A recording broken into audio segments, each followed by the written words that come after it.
Hello everyone, this is Tormuse, and I'm picking up where I left off in Doki Doki Literature Club Plus.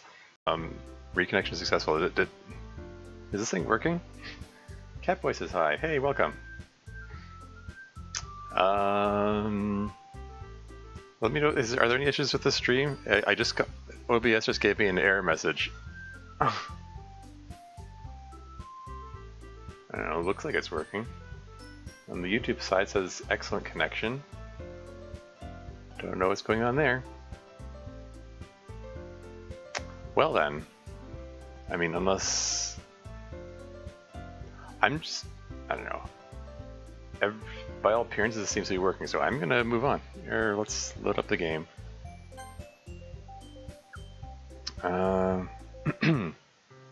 Yes, yeah, we're onto the whole Sayori depression talk thingy. Here it comes. Here we go. It's already Sunday. I've been getting increasingly anxious about Yuri's upcoming visit. I keep telling myself there's no reason to be nervous, but it doesn't help much. Yuri's clearly an introvert and also an intimate person in general. There's no doubt that she'll open up a little bit when it's just the two of us.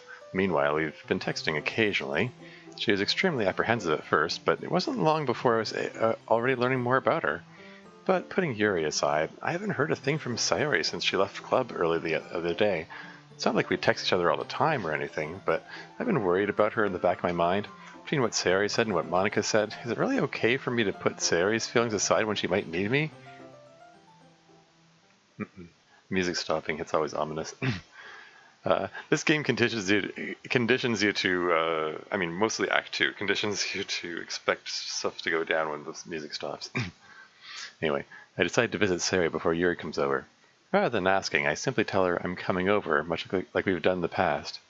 Once I reach Sayori's house, I knock on the door before entering it myself. Again, we used to play so often that we've made it a habit of simply entering each other's houses like we were family. Sunder's here. Hey, welcome. The house is quiet. Sayori isn't anywhere on the first floor, so I assume she's up in her room. It's already strange of her not to run down and greet me. I head up to her bedroom where I finally find her. Sayori? Hi, Tormuse. Yeah. Dan did the Sayori suicide fake out first, I guess. Anyway. I sit down in her room. Sayori forces a smile, but it's easy to tell that she's different. There's a minute of silence between us. You haven't come over like this in a long time, have you? Ah, I guess you're right. It has been a long time. Not much has really changed, has it? Sayori's room is as messy as it's always been. I also recognize the same stuffed animals and wall decorations that she's had for years now. If you came over more often, it wouldn't be such a mess. You know, fun behind-the-scenes fact. I hear that Dan wasn't specific when he requested the background to be made. He just said, you know, have some stuffed animals and wall decorations, and this is what they came up with. Iconic so-called Mr. Cow. I mean, iconic within the DDLC community, I guess. Anyway, moving on. That's because I end up cleaning it for you. How come you suddenly wanted to come over today? Aren't you supposed to see Yuri today? Yeah, but wait, how'd you know that? Sayori had already left by the time we decided that last meeting. Monica told me. It's only natural for her to keep me informed about the festival preparations, right? That's true. But what about you? Aren't you going to be helping Monica today? Of course. But I'm just helping her online. We didn't plan to meet up or anything. Ah, so it's just me and Yuri then. Yep. There's more silence between us. Sayori stares in a random direction. Everything about her behavior is really uncharacteristic. I finally get to the point. I just wanted to see how you were doing. After you left on Friday, when something's wrong, you can't hide it from me. I know you too well. So... Sayori smiles, shaking her head. That's no good, Tormuse. Eh? Why can't it just be like it's always been? This is all my fault. If I didn't get so weak and accidentally express my feelings, if I didn't make that stupid mistake, then you wouldn't have been worried about me at all. You wouldn't have come here. You wouldn't have even been thinking about me right now. But this is just my punishment, isn't it? I'm getting punished for being so selfish. I think that's why the world decided to have you come over today. It just wants to torture me. Sayori. I grabbed Sayori by the shoulders. What on earth are you saying? Are you listening to yourself right now? I know something happened to you. There's no other explanation for you to be like this. So tell me already. Until I know, I won't be able to stop thinking about it. Yeah, incidentally, I must say, the whole scene is some insight into how Sayori thinks and how her mind works. Interesting that she keeps saying the world wants to punish her. Like, it actually just occurred to me. Is this who's actually a Miss or Mrs. Cow? Yeah, that would make more sense because cows by definition are female. I mean, I don't know. Maybe it's a trans cow. Who knows? Anyway, but yeah, talking about the world punishing her, like maybe like you get the sense. I don't know. She has some kind of sense of spirituality about her. Like she believes that like the universe is punishing her or something like that. But I wonder, like maybe if she's talking about in a meta sense of the like the game world punishing her. I mean, we know in Act 4 that she becomes self-aware too. She attributes that to being being president at that time. But I wonder if she is more aware than she lets on or something. I don't know. Just kind of musing about stuff. I don't know. We'll see. See where this goes. Anyway, moving on. So it gives me an empty smile. You really put me in a trap, Tormuse. But you're wrong. Nothing happened to me. I've always been like this. You're just seeing it for the first time. Seeing what? What are you talking about, Sayori? You're really just going to make me say it, aren't you, Tormuse? I guess I have no choice this time. Thing is, I've had really bad depression my whole life. Did you know that? Why do you think I'm late to school every day? Because most days I can't even find a reason to get out of bed. What reason is there to do anything when I fully know how worthless I am? Why go to school? Why eat? Why make friends? Why make other people put their energy and caring to waste by having them spend it on me? And that's what it feels like. And that's why I just want to make everyone happy, without anyone worrying about me. I'm in shock. I can't even figure out how to respond. How is it possible that Sayori kept this from me the entire time I've known her? Does she really want so badly for me to just not think about her? Why, Sayori? Why is it you've never told me about this? It almost feels like I've been betrayed as your close friend. And this, folks, this right here is the line where I disowned the main character. Like, I resent you for sharing my name. You know, I named him Tormuse, like, how dare you? Like, she's just told him how depressed she feels, and his first response is to say, it feels like I've been betrayed. Like, that's a terrible thing to say to a depressed person. Like, she already feels bad, and you're trying to make her feel worse. I mean, that's pretty crappy. Like that kind of pissed me off. I mean, this kind of this whole conversation kind of pissed me off. That just how badly MC botches it. I mean, I know, like, I know that a lot of people just totally didn't clue into the fact that he's treating her really badly here. I don't know, but I don't know. Speaking as someone, my son and myself, who suffering from depression, like I know that it's a really crappy thing to say. Anyway, it bugged me. Moving on. Because if I knew, I would have done everything I could to support you. Sandra says, you know how you spoke about Sayaka before. Didn't Monica say you left her hanging the day Sayori killed herself? Mm-hmm. Well, yeah. I mean, Monaco is so aware that Sayori hanged herself, yes. I'm not sure what you're saying that in response to. Anyway. She's like, I would have done everything I could to support you. Even if there's only so much I could do, I would have tried a little bit harder to make every day a little better for you. That's why I'm your friend. All you had to do is tell me. You don't understand at all, Tormuse. Why do you think I didn't tell you? Say he's got clinical depression. Might as well make her worse by saying she betrayed me by not telling me. Yeah. Yep, pretty much.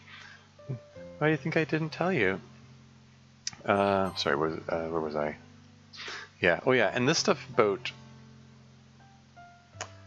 I mean, it's fine if he wants to help, but it's just a little... It's kind of off that he's saying everything in a blaming way. Like he's blaming her for the fact that he didn't know about it. You know, and... Yeah, it's just crappy. Anyway, moving on. Because if I told you, then you would have to waste effort caring about me instead of doing important things. I don't want to be cared about. It's bittersweet when people try to care about me. It feels nice sometimes. But it also feels like a bat being swung against my head. That's why I want so badly for you to make friends with everyone else. Helping everyone be happy together is the best thing for me. But then I discovered something else too. Seeing you make friends and get closer with everyone in the club, it feels like a spear going through my heart. So that's why I decided the world just wants to torture me. Every path leads to nothing but hurt. You're right that I don't understand. I don't understand your feelings at all, Sayori, but I don't need to understand. Whatever it takes for me to help you stop hurting, that's what I'll do. No, Tormuse, there's nothing.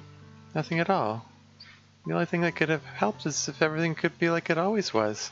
If I was selfish. I finally showed you what a horrible person I am. Tears streaked down Sayori's face. I made you join the literature club because I was selfish. And I was punished by my heart hurting in a way that I couldn't understand. And now you came here and I made you hurt too. I'm just weak and selfish. That's all I am. And that's why I'm going to accept these punishments. Because I deserve every last one. Without thinking, I once again grabbed Sayori's shoulders. This time I pull her into a tight embrace. What's wrong with you, Sayori? I don't care if you feel selfish. I'm really happy that you convinced me to join the club. Seeing you every day makes it worthwhile enough. If I make friends with everyone else, then that's just a bonus. But please never underestimate how much I care about you. I wouldn't have it any other way. Sayori isn't hugging me back. Despite my arms being wrapped around her, Sayori's arms remain at her sides. That's not a good sign, MC. I mean, she's... it's a non-reciprocated hug there. Yeah, and you know, again, like, MC, he gives all these overtures about wanting to do everything he can, but he doesn't actually end up doing anything. In fact, he doesn't even do the only thing she asks him to do. And I don't know, forcing hugs unwillingly on her doesn't seem like the best thing either. But anyway, she starts sobbing next to my ear. No, don't do this to me. Yeah, and now she just gave him a clear no, and he still isn't letting her go. Please don't do this. Termes,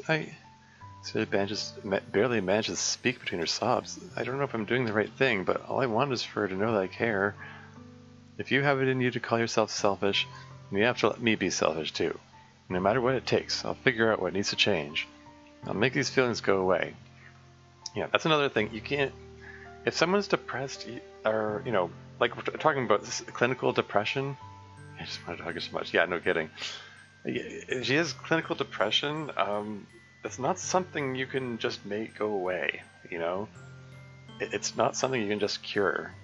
It's something the person kind of has to live with day by day and figure out how to deal with and how to cope with, and that there are plenty of ways to to cope with those sorts of feelings. In fact, I made a whole mod about it, haha.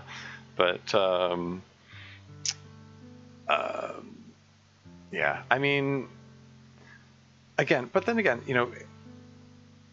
Put things in perspective, like MC, he's a teenager who he doesn't know any better. You know, he's young and inexperienced, and besides, he spends all his time in his room playing video games and watching anime. So what does he know? Maybe he's just you can't really expect him to understand that sort of thing.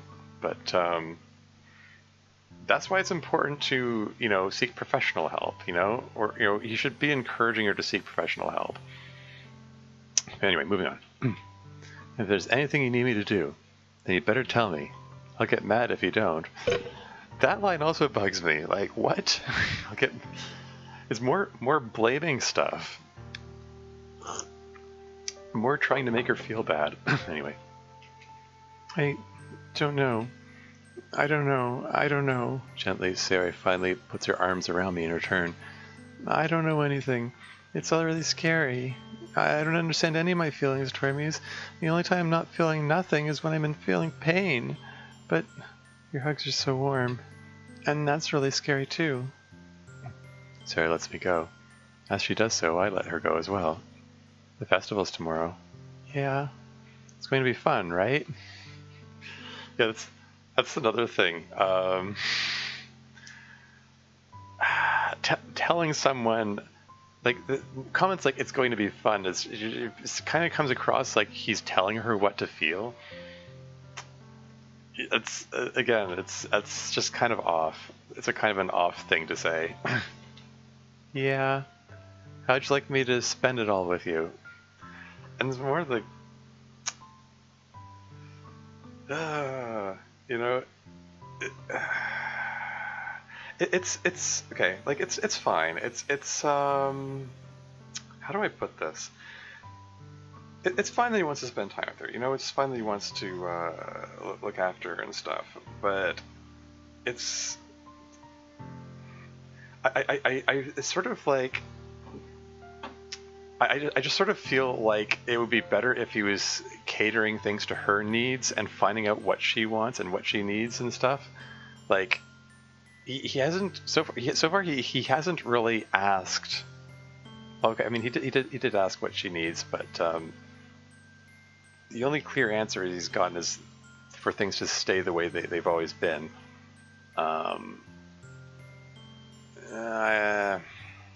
I don't know. This is just this feels a bit iffy. I'm being super critical of it. I mean, what does he know? It's really the stuff that comes after this that bugs me. Aside from the stuff they already said bugs me. But moving on. It's what I want. I promise. I think that would be nice then. Yeah. Sarah wipes her eyes. If I could spend the whole day here, I would. Of all days, this has to be the one where I have other plans. Maybe I should cancel. No, don't. Please don't. If you did that, then I really wouldn't forgive you. But it's almost time for Yuri to meet at my house. At the very least, do you want to come along and help out? It'd be fun. More of that telling her what to feel. To my surprise, Sarah shakes her head.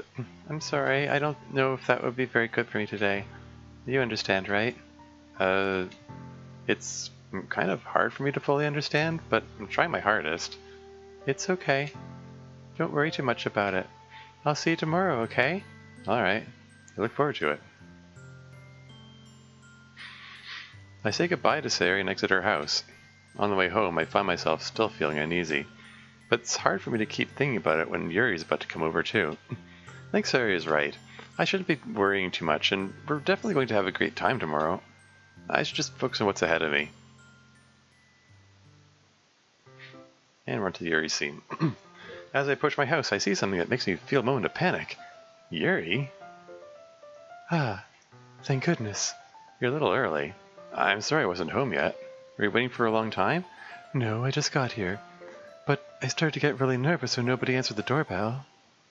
So it says the depression is severe as it is for Sarah, should be dealt with professionally. Yeah.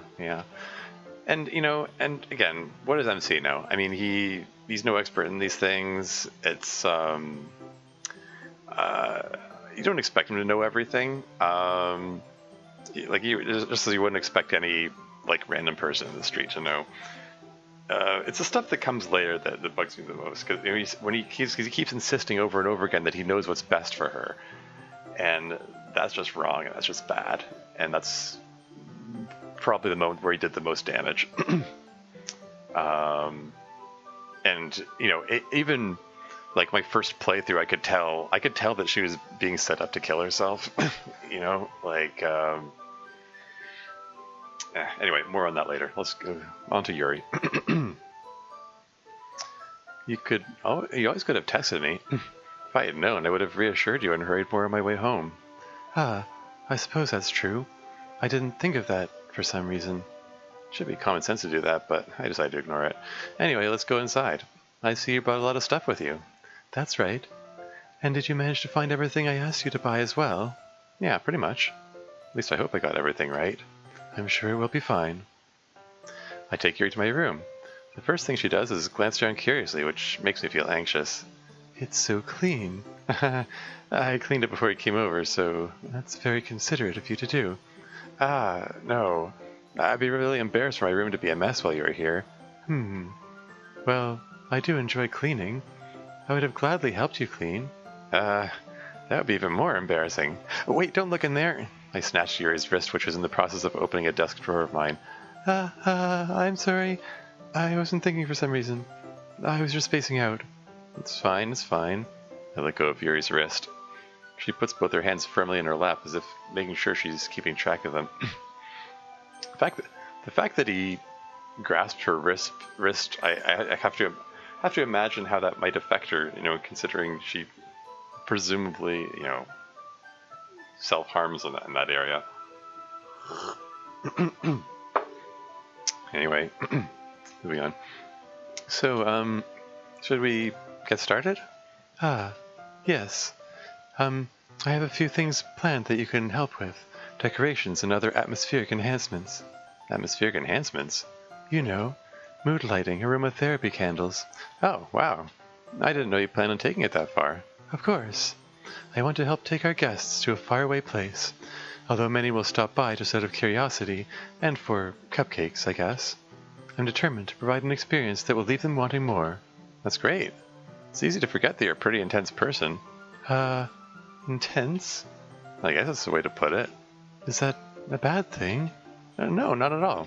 Something that I like about you, actually. Is that so? That makes me feel relieved, and kind of happy.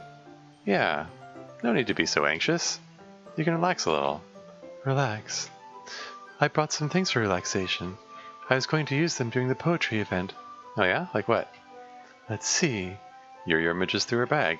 She pulls out a few candles and a wooden cylinder-shaped object. I did some shopping on the way here, so I happen to have these in my bag. I plan to cover the windows in black paper and use the candles to light the room. I think that would be amazing, don't you? Yeah, that would be really neat. What's that wooden thing, though? Oh, this? It's a diffuser for essential oils. How familiar are you with aromatherapy? Not familiar at all. Ah, is that so? It's one of my favorite contributors to a positive atmosphere. Depending on the oils or herbs you choose, you can change the mood of the air itself. You can even feel it permeate through your body. Relaxation, positive energy, romance, reflection. It's almost like magic.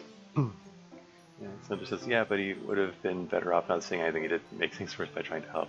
Yeah, pretty much. That sort of thing happens, though. I've heard and witnessed, a number of stories of people talking to depressed or suicidal people, and just like they mean well, but they just handle it really badly. I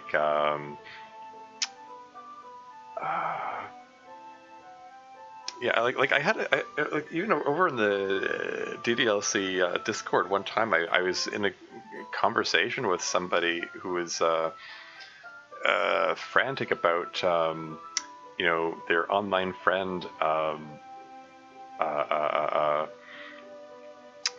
who's claiming to be suicidal, and he was saying that his friend he told his friend a whole bunch of guilt tripping stuff, like, oh, you're being selfish by thinking about killing yourself, or oh, you're think about all the people you're leaving behind, and how much you're going to hurt them, and also some, I think he made some religious remarks, like suicide's a mortal sin, blah blah blah, and he was frantic because she blocked him, and he was afraid that he was like, she was actually going to go through it with it and stuff, and I'm looking on at this and going, well, actually, the fact that she blocked you is probably a positive sign. She's trying to cut herself off from someone who's trying to lay massive guilt trips on her and make her feel bad, and she's trying to,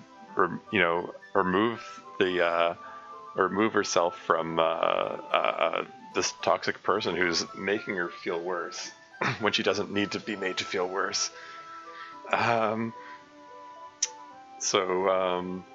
Yeah, I mean, like this guy, I'm sure he meant well and thought he was helping, but he really wasn't. He really, really wasn't.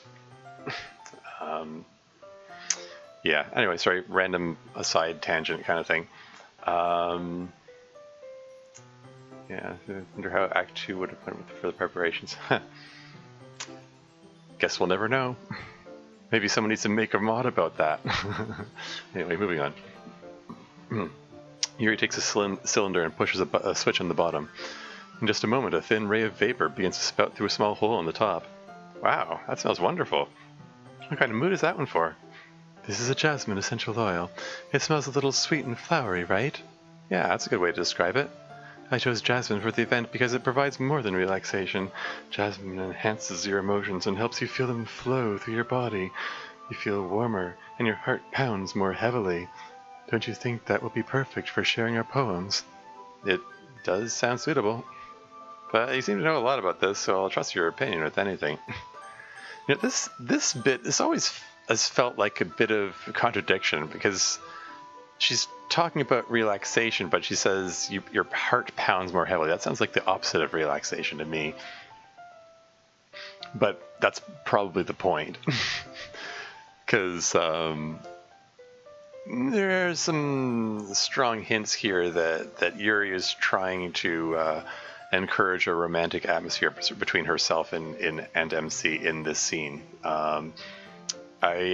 Jasmine actually, in some circles, is considered an aphrodisiac. So the whole, making your heart pound more heavily is probably part of that. But anyway, moving on. Yuri smiles gently, clearly enjoying herself. That's still an adorable expression. Moving on. She again reaches into her bag and pulls out several spools of thin ribbon. What are those for? Well, did you purchase the origami paper I asked you to get? Yeah, I have it over here. You won't be using the paper for folding on origami. What I'd like to do is write a different word on each paper. We'll need about 100 of them. Oh yeah? What will those be used for? Well, I'm going to cut pieces of ribbon to hang from the doorway of the classroom. Then we can fasten the paper onto the ribbons to create a doorway curtain. Wouldn't that be beautiful? It would also catch the eye of those passing by the room. It may attract some to peek inside. That's really creative. I had no idea you'd be so good at this, Yuri. Is that so? Well, I suppose I do get a little intense, as you'd put it. Hoo-hoo. Yuri giggles with red cheeks. Is it just me, or is she more relaxed when it's just the two of us? Or maybe it's the excitement she feels from sharing something that she enjoys. Here's a marker, Tormuse. You can write any characters you want. Yeah, characters instead of words, because this is supposed to be a translation from Japanese. I mean, even though it's an American game, that's Dan Salvato still playing into that whole meta thing of pretending this is a Japanese visual novel. Sandra says, pretty sure with Act 2 Yuri it would be incredibly creepy. Yeah, no kidding. That, it would be different, that's for sure. I'll help you once I finish cutting the ribbons. Ah, alright. Sitting on the floor together, the two of us get to work. I carefully draw a different character on each paper, doing my best to manage my bad handwriting. Yuri unravels a long strand of red ribbon to her desired length. Then she reaches into her bag once more and pulls out a pocket knife. Eh? The knife is strangely beautiful. The silver handle has an intricate pattern of waves etched into it. The blade itself is gently tinted blue. That's no ordinary pocket knife. It looks really fancy. Well... Embarrassed, Yuri looks away. What is it? You're going to think it's weird. Yuri, whatever it is, I have no reason to judge. To each their own, you know? If you promise you won't be weirded out. Yeah, I promise. Alright. The thing is, I'm kind of into knives. They're just so pretty. I can't help it. I don't know what it is. The combination of craftsmanship and feeling of danger, maybe. What am I saying? Please don't think I'm weird for this. You're laughing at me. No, I'm not laughing at you. It's just funny how nervous you got about sharing. So this is on the count of her liquid-soaked poem, hyper-realistic eyes, and her increased self-harming. Yeah. Yep. Moving on. It's an interesting thing to be into, I guess, but I think it kind of suits you. Suits me? Yeah, it's kind of intense. Besides, it's a really cool looking knife, I can't deny that. It is, isn't it? Yuri relaxes her expression once again. Would you like to hold it? Sure, I'll check it out. Yuri carefully hands me the knife with the handle facing me. I take it and turn it around in my hands. It feels heavy and extremely solid. Where do you even get a knife like this? Curious of its sharpness, I feel the point of the knife with my index finger. Ow! Tormuse, why did you do that? I didn't expect it to be that sharp. I barely touched it at all. It's my fault. I should have warned you. This knife is extremely sharp. It can cut through skin like it's paper. How would you know that, Yuri? Oh no. A small drop of blood trickles down the side of my finger. Yuri takes my hand and gives the wound a closer look.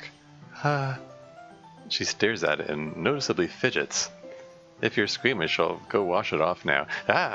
Without warning, Yuri puts my finger in her mouth and licks the wound. I feel her tongue curl around my finger. Startled, I instinctively pull my hand back. But please forgive me. I wasn't thinking. Yuri lowers her head, her face burning up. Yuri? That's the most embarrassing thing I've ever done. How could I do something like that? I'm sorry. Sure, it was a little weird and it took me by surprise, but I guess she was just trying to help, right? Yeah, this whole bit here,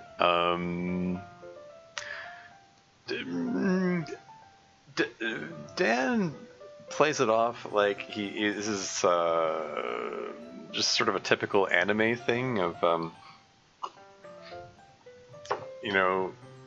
like the girl putting a guy's finger in her mouth without thinking or something like that. That is like I don't know, it's a common trope in anime or something.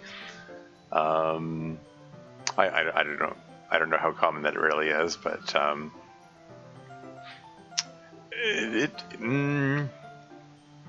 it does carry some implications about Yuri's feelings about blood and so on. Like, I don't know. Like, we don't have a full understanding of what causes Yuri to want to self-harm. Like the only indication in all of vanilla DDLC is Monica making a remark that it's probably a sexual thing. If so, this might like feed into it. Like if this is like a fetish for her, like the sight of blood or tasting blood or something. I don't know if that's what Dan intended. Like maybe he intended it but didn't feel like saying it. He meant it in a fetishistic way. I don't know. Regardless, I sort of feel like it misrepresents the whole field of self-harm. Because my own research into the subject, which I did for I researched for my mod Doki Doki Storm. Self-harm typically comes from a place of pain. It can be whether it's this it's like depression, whether it's a sense of like wanting to punish yourself or making it so the pain on the outside to overpower the pain on the inside, or like it's a desire to feel something when you're feeling numb or dissociating, something to ground yourself. Like there are a number of reasons. There are a number of possible reasons for like the cutting variety of self-harm. I mean, like I'm not saying it's completely unheard of for it to be a sexual thing. Like it could be for some people, but just the whole way Dan presents it in DDLC just totally rubs me the wrong way. You know, like it always bugged me. That's a big part of why I made Storm in the first place, because I wanted to, you know, I just wanted to handle the subject of self-harm differently. Yeah, this is me getting on my soapbox. This is something like DDLC, like it handles the whole subject of depression and suicide fantastically. Like that scene with Sayori is a very realistic depiction of a depressed person and how they respond to the whole situation, everything. But Yuri's self-harm, that side of it, it never sat well with me. Oh, and there's a few comments here. Still seeing Santa as well when you're out of antiseptic series, saliva to clean the wound, right? Sure. Yeah. Anyway, enough rambling out of me. Moving on. Guess she was just trying to help, right? Yuri, I think you're overreacting a little. She doesn't lift her head. What if she doesn't recover from this for the rest of the afternoon? Alright, you know what? This might be a stupid thing to do, but I do it anyway. I take Yuri's hand and lick her index finger in return. Tormuse, did you really just do that? Now we're even. Yuri just looks at me like I did something wrong. I knew that would be a bad idea. If not for the sweet aroma of the jasmine oil, the air would be extremely heavy right now. You're so weird, Tormuse. Yuri giggles shyly. Eh? Yuri calling me weird? I have no response to that. Where do you keep your bandages? I don't think I need one, actually. It was a tiny cut. Look, it already stopped bleeding. I see. That's relieving. The tension is quickly lifted. We each resume our respective activities. I watch Yuri's knife cut through the ribbon like it's nothing but air. Meanwhile, I continue to make progress in the paper. After we finish attaching the paper to the ribbons, we lay them all out side by side. Looks better than I expected and will be very effective as a door curtain. Looks great. Good thinking coming up with this, Yuri. Thanks. It's just something I saw online, really. Are you ready to move on to the next task? Yeah, let's do it. What do you have in mind? I'd like to create a banner. That's why I asked you to buy the paint tablets. That's right. One of the items Yuri had asked me to buy was a kit of watercolor paint tablets. Yeah. And so it says I'll have to do something about that part of Yuri in my draft. You know, if you want. I'm sorry. I didn't mean to. I didn't mean to say it in such a judgmental way or anything. Like I said. I mean, I'm sure there exist people for whom it is, you know, a fetish or a sexual thing or whatever. I don't judge, to each their own. Honestly, write it however you want. Hell, like the stuff in my mod, for that matter, could definitely come across super fetishistically. I mean, there's no way around it. I just like in Storm, I just leaned hard into Monica's statement that it was a sexual thing to just to make it as absurd as possible, just to show the absurdity. So like, yeah, I mean, it would be totally hypocritical for me to complain about someone sexualizing self-harm in their fiction. I'm just saying. I don't know. It's not a good thing or a bad thing. It's a thing. You know, like any piece of fiction you write, everything's a choice, and some choices are stronger than others. Every choice has consequences. It could be good or bad. It could be some mix of good or bad. I'm not saying. I don't know. I'm rambling a lot. I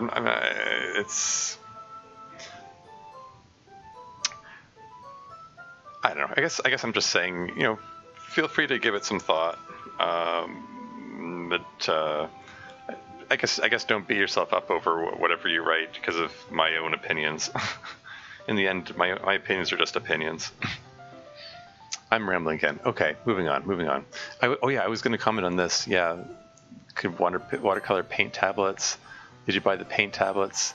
It's I feel like I'd like to do a side-by-side comparison of the original DDLC script compared to this one, because that's one thing I've noticed. I've commented on a few times during my playthroughs of mods, for instance, that sometimes there's redundant dialogue, like the internal monologue comments on something just before someone just comments it out loud, or vice versa.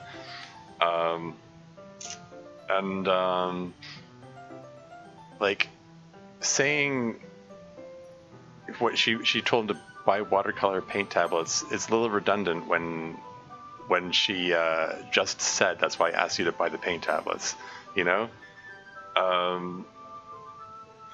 The reason I'm commenting on it here is because maybe it's my imagination, but I feel like some of the I feel like there have been fewer redundant lines than before. Like maybe I'm just misremembering. But I feel like Dan may have cut out a few of the lines in this release, which I think is a good thing. You're being a judgmental. Okay, that's good. At the end of the day, all of the self-harming reasons in the mods are just speculation. Like, yep, that's true. It's all speculation. Yeah. Anyway, but yeah, I that's why, like, in my own mods, like, I did a lot of editing to cut out redundant lines and just cut things down. Hear him talking about cutting things down in the middle of the talk of self-harm. Anyway, moving on. We'll need about 6 cups of water to put each of the tablets in. Do you mind fetching those for us? Of course not. 6 cups of water. I'll be right back in a minute. Thank you very much. Oh, and just a little bit of water's okay. If you fill the cups too much, it'll be too diluted. I feel like those lines there are a little redundant too, but oh well. Taking Yuri's advice, I decided to use small plastic bathroom cups rather than full-size glasses. I put them on a plate to catch any paint that drips, then bring it back to my room. Yuri? Yes? I come in to see Yuri quickly unrolling her sleeve, pulling it back over her arm. Here it is. That's the one most direct reference to, or possible reference to her self-harm habit in Act 1. The other one being the raccoon poem. Disconnected, reconnecting. Did I go offline or online there for a moment there? Like, OBS gave me a weird error message. Reconnection successful. That's the second time it's done that. YouTube says excellent connection. Like, everything looks okay. I don't know.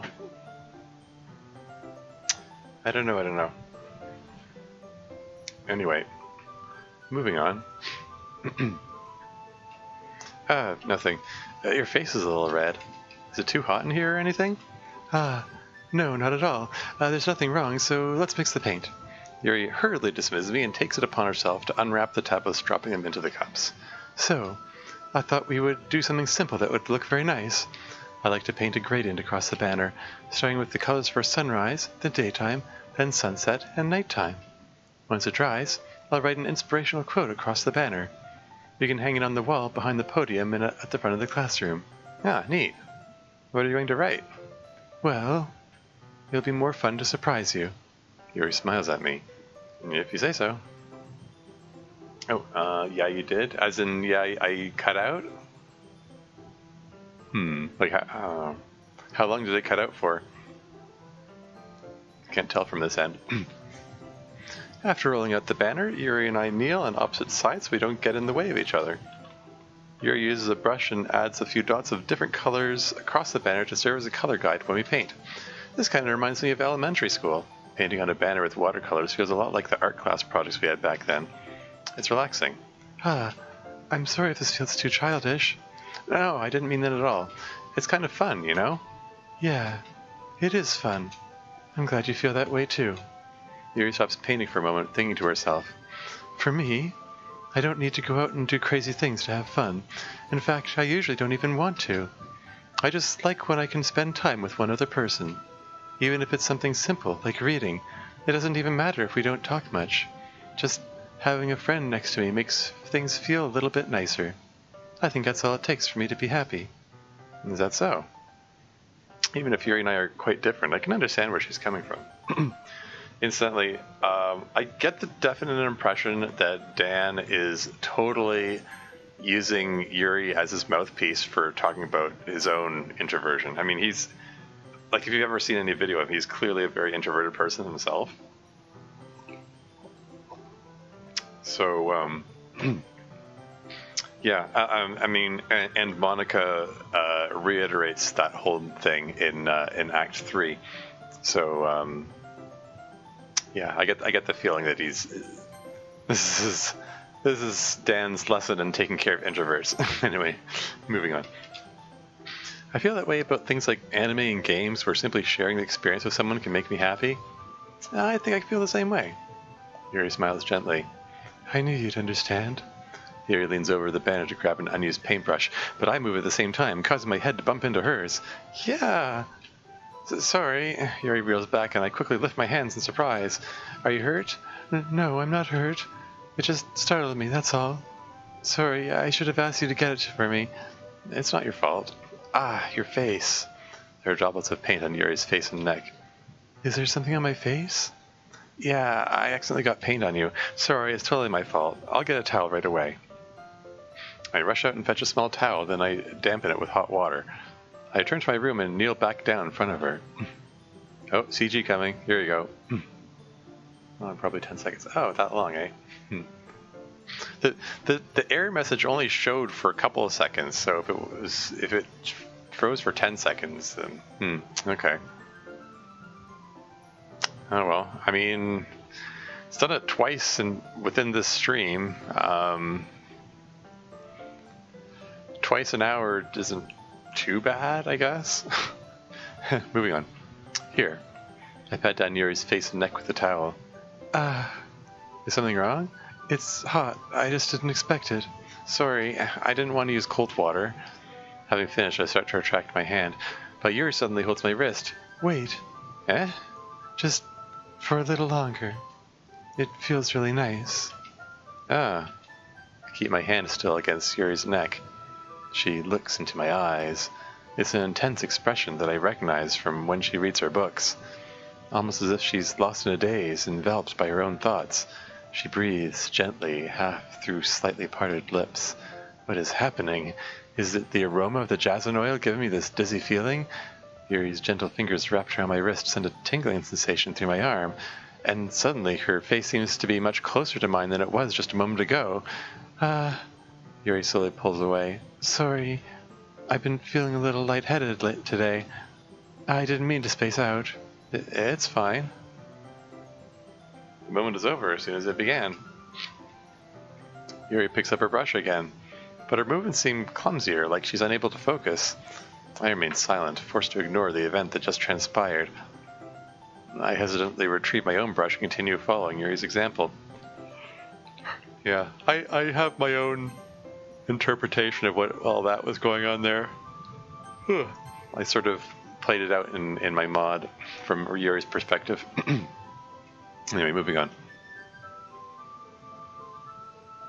That should do it. I finished filling the night sky with white dots that look like stars. Looking at the banner as a whole, it's very pretty and natural looking. I think it came out better than I expected. I'm really happy with the results. Yeah, me too. Are you going to add the lettering now? Not yet. It needs to dry first. That's true, but won't that take a while? Well, perhaps it would be best to leave it here and have you bring it in the morning. I can do the lettering in the classroom before our event starts. Is that okay? That's totally fine. Wonderful. In that case, I don't think there's anything more for us to do here. Phew. You say that like you're glad it's over. Was I wrong to assume that you were at least enjoying yourself a little bit? No, it's not that. I'm just glad that we managed to get everything done. I see. I am too. I was a little concerned about time. I need to start making dinner soon. So you don't have any time left. I was secretly hoping we would have extra time for after finishing the work. Well, Yuri thinks to herself, I think it would be too irresponsible for me to wait much longer. CG's really gorgeous. Yeah, it's true. Yeah, like I think it was was it Satchel did all? I know Satchel did the like the sprite work. I know Blink did the backgrounds. But for the CGs, was it Satchel did the CGs or I don't know. Anyway, moving on. I'm sorry. I was hoping there would be more time as well. It's probably my fault. Sorry for being such a slow worker. No, it's not your fault at all. And the important thing is that we got everything done, right? Yeah. So I shouldn't be disappointed or anything. Gathering all her things, Yuri seems to look a little downcast. I understand why. It sounds like she rarely gets the opportunity to spend time with friends in a relaxed environment. But that doesn't mean this is the last time it can happen. And sentences like they can really convey a beautiful moment to characters. Once Yuri packs up, I walk her out the front door. Thank you very much for having me today. No problem, I'm glad I was able to help. Just let me know if there's anything else you need me to bring tomorrow. I will. Well then, Yuri fidgets. I guess I'll see you tomorrow. Wait, I kind of say that without thinking. About today. It's fine that we didn't have as much time as we wanted, because we can do this again. Whenever you want. You can come over, or we can go out somewhere. I forgot, you don't like going out much. As I stumble over my words, Yuri simply smiles bashfully. Such as or emotional, depends on the situation. Yep. I mean, that's the best time to be using CGs, really.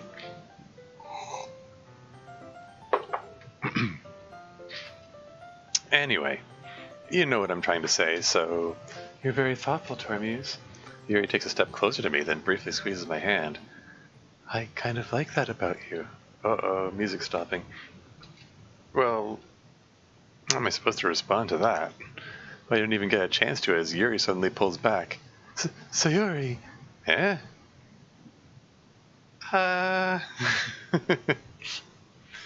Yeah. And this is one of those moments where, you can see, Dan Salvato pulling the strings from behind the scenes, like she set it up. He set it up so that Sari's upset, but then she walks in on either you and Yuri or you and Natsuki doing something. So it feeds into her depression. This is the kind of thing where it starts to feel like you're being railroaded, even though there were choices leading up to this at this point, up to this point. And so it says, I've made this day slightly longer in my draft. Even had a key moment between Brit MC's uncle and he has a new character, his uncle, and Natsuki, where she hugs him because of the time they spent baking together. Aw, it's neat. Anyway, moving on. Hi, Torvuse. Sorry. Just now, we weren't... It's okay, Tormuse. I just stopped by to say hi. Yeah, and there is MC again. More of that weird, like, he has to insist there was nothing happening in any and all circumstances. That's consistent thing he's been doing all through the whole thing. Anyway, moving on. Well, it's nice to see you. I'm sorry, but I'm already on my way to leave. Aw, really? That's too bad. I'm sorry. But we'll all be together at the festival tomorrow, so that's fine, right? Of course. Sari beams. Yeah, so I'll see you tomorrow. Clearly embarrassed, Yuri hurries off. Sari waves goodbye after her. Sari, I thought you didn't want to come over today. Well, I tried staying in my room, but my imagination was being really mean to me, so I had to come here and see it for myself. See what? What are you talking about? You know, how much fun you were having with Yuri, and how close you got to her, makes me really happy that you've made such good friends. That's all that matters to me. Tears start to fall down Sayori's face. That's all that matters to me. Why am I feeling this way, Tormuse? I'm supposed to be happy for you. Why does it feel like my heart is splitting in half? Incidentally, that whole notion is part of what feeds depression. This is something I've read a lot about. Like psychology books and stuff. In order to help me understand my own depression. But yeah, the whole notion of I should be feeling happier. It feeds the feedback loop that it goes on in your head that makes the depression worse.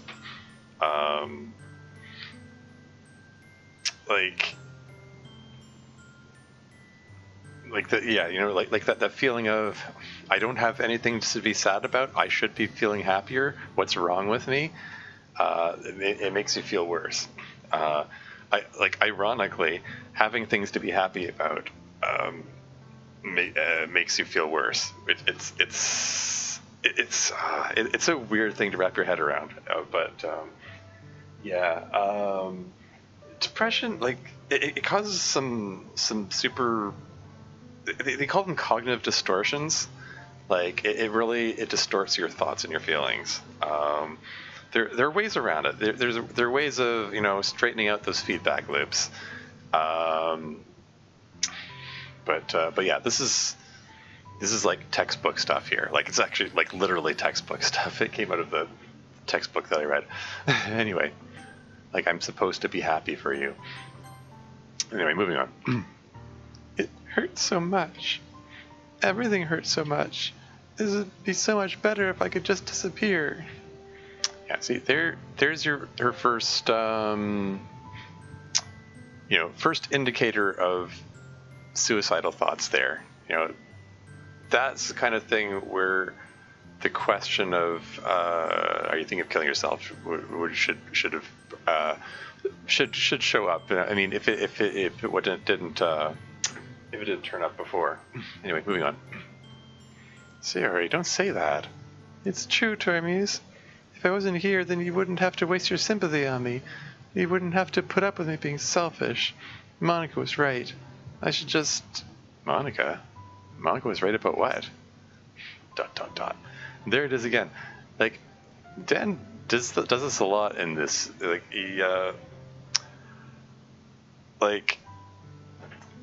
MC asks Monica what she said to Sayori twice, and she dodges the question, and here Sayori alludes to what Monica said to her, and MC asks her, and she doesn't answer either.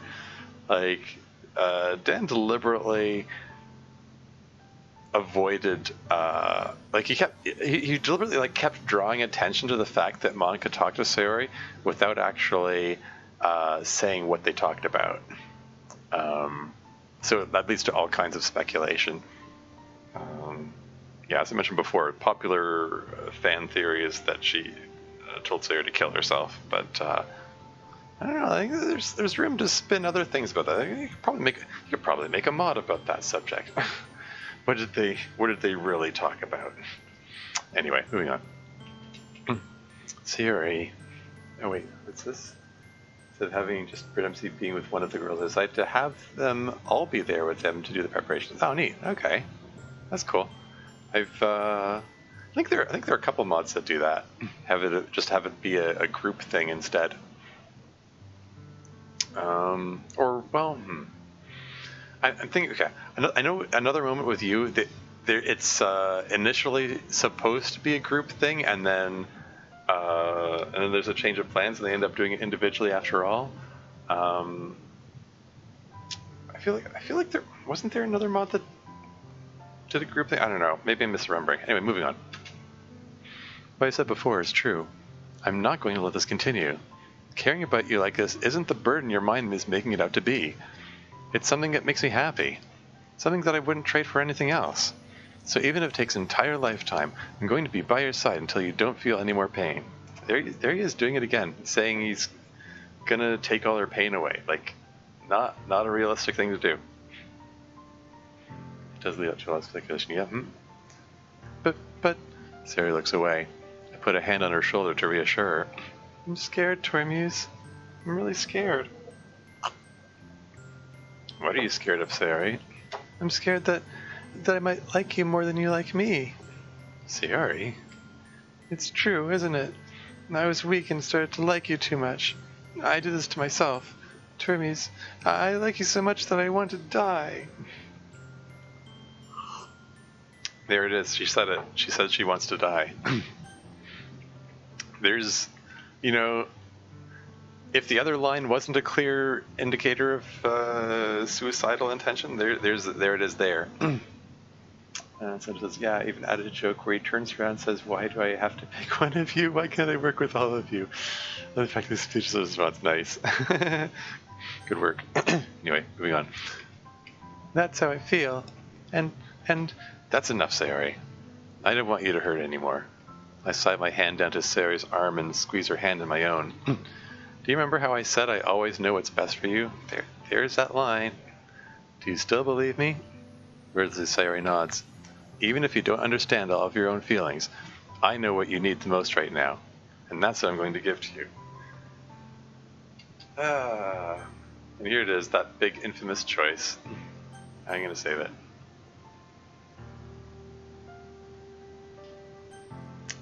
Because, yeah, like, he doesn't have, like, he's spent the entire scene of the series Depression Talk saying, I don't understand what you're feeling. I don't understand what you're feeling. I don't understand what you're feeling. And yet he's saying, I know what's best for you. Like, no, dude, you don't. You just said you don't have a clue. Why would you insist you know what's best if you don't have a clue? Like, send her to some professional help. Get her some professional help. Darn it. She said she wants to die. Like, for me, like, I mean, again, I'm more familiar with mental health issues than probably the average person in the street because I've read about it and, you know, experienced it. So I don't know. This seems super obvious to me. Like, yeah, get her professional help. She said she wants to die, and you don't have a clue what's going on with her. So, but you know, and I can remember like going through this the first time, like my first time playing DDLC, which would have been over 3 years ago now. Like I could tell this was setting up a suicide, you know, because these two choices are crap. Sorry. She doesn't need to be told, I love you, and she also doesn't need to be told, you'll always be my dearest friend. She needs to be told, hey, maybe you should get some help, you know? Like, she doesn't need him to make himself responsible for how she feels. Like, that's just wrong. It's, like, don't make yourself responsible for how someone feels. Like, you can help them, sure, but don't put it all on your shoulders and say, I know what's best for you, you know? Yeah, it just, yeah, and you can see, like, yeah, like when I was reading through this, it was pretty obvious. Yeah, because she says that she wishes things could go back the way they were before. And as I was reading through this the first time, I could see, aha, Dan Salvato's giving himself some wiggle room so that she can kill herself regardless of what choice you make, because she said she wants things to go back the way before. So if you say I love you, that's you know, doing it wrong. But whereas she's also here saying that you know, that she likes him more, or that she's scared that she likes him more than he likes her. So like it gives a sense that she's going to kill herself due to the rejection. So like he's set it up like, so she's going to kill herself no matter what. That was really clear to me when I was playing this for the first time. I mean, right from that line, it feels like I've been betrayed as your closest friend. I was like, you idiot, you're just gonna kill herself now. Like even right from then, I could tell that what was being set up. But this choice made it super obvious to me that she's gonna kill herself. And like that whole festival day scene, like, I knew. It was just a matter for me reading through it. It was just a matter of, okay, well, how is she going to do it now?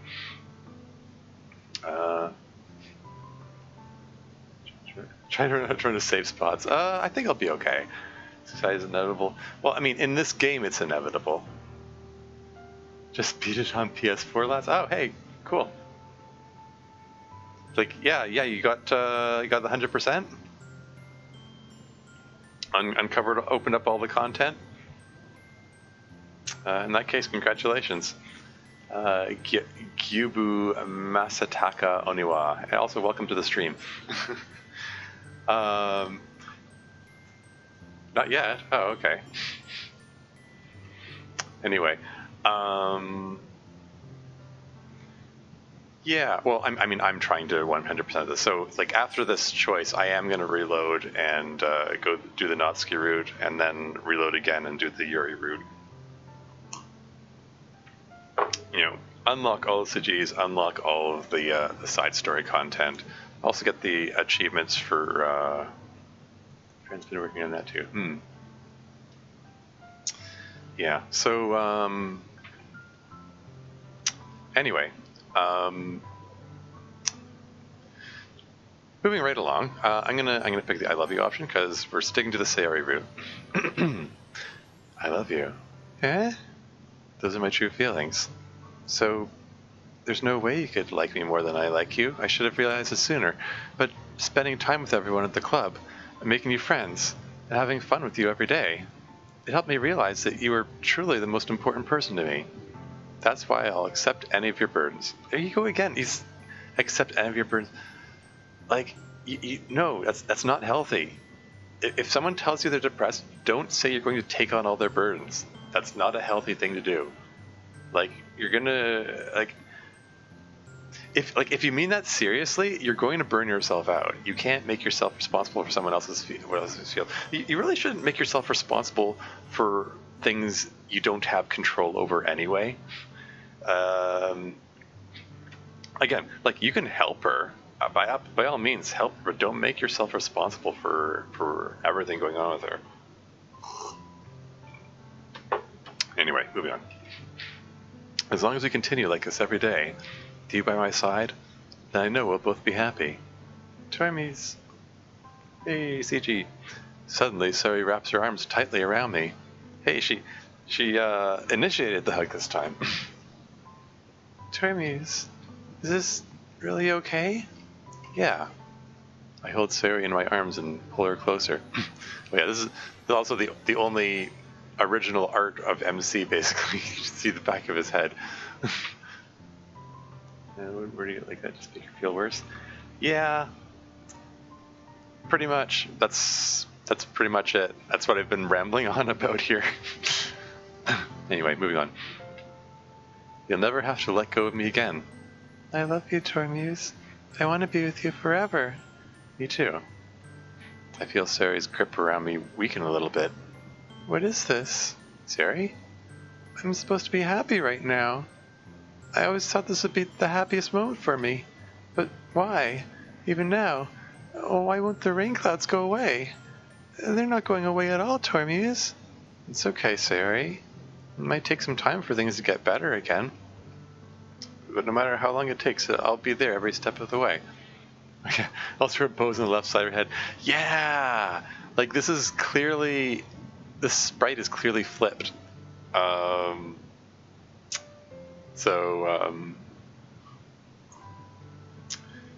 This is what I draw attention to anytime someone comments about the fact that, oh, Yuri has a hair clip on both sides. You can see in that one CG she has on the right side too, and I say, aha, that CG is flipped, just like this one's flipped. You're both on the wrong side. Yeah. Oh well, moving on. That's all that matters right now. Oh, okay. I trust you. You shouldn't trust him, Sayori. Sayori and I slowly release each other. So, I guess that makes the festival tomorrow our first date, huh? What are you saying? I don't want to think about those things, you know? I want everything to be the same as it always has been. Even if we really are a couple. I don't know if I could handle anything more right now. It's really new and scary to me. Yeah, and this is the thing. Like again, she's insisting she wants things to be the same, and yet he doesn't do the one thing that she asked him to do, like walk her to school the next day. Oh well. Getting ahead of myself here. I understand. We'll go at whatever pace suits you best. Hey, Tormuse. Sayori gazes at me once again, smiling sadly. Even if I get really, really sad, this is the best thing for me, right? And that's just tragic to me, you know? Again, like, she's putting all her trust in him and he doesn't have a freaking clue. Space on the right. I've been spending too much time in these streams too. Yeah. Eh? I don't really understand what Sayori means by that. Are you saying this is making you feel sad, Sayori? I don't know. I don't understand what I'm feeling. It felt like a bunch of thorns when you told me you love me, but that's why I want to trust you. You know what's best for me. Yeah, I do. God damn it, MC. That's my promise. I say that, but in reality, I've never felt more uncertain when it comes to Sayori. I know that I love her and she loves me, but I'm having as much trouble understanding Sayori's feelings as she is. Even though I can comfort her, I keep wondering if I should be doing something more or something different. I know these thoughts will continue to plague me until things are back to the way they were. Is that what Sayori meant by not wanting anything to change? I don't know. But I know that I'll give it everything I've got. Sayori is the most important person to me, and I'll do whatever it takes to have a happy future with her.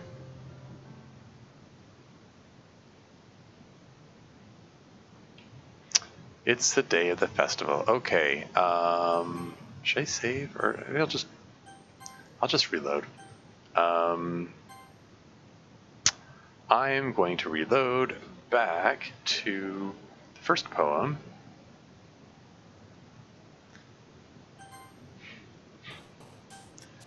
Because, like I said, I'm going to try to 100% this. I'm going to unlock all the content. I will move forward into Act 2 eventually. You'll see the scene with Monica and stuff, but for now, let's go with Natsuki. So I'm going to go with cute, despite the fact that she supposedly isn't. Let's see, pink.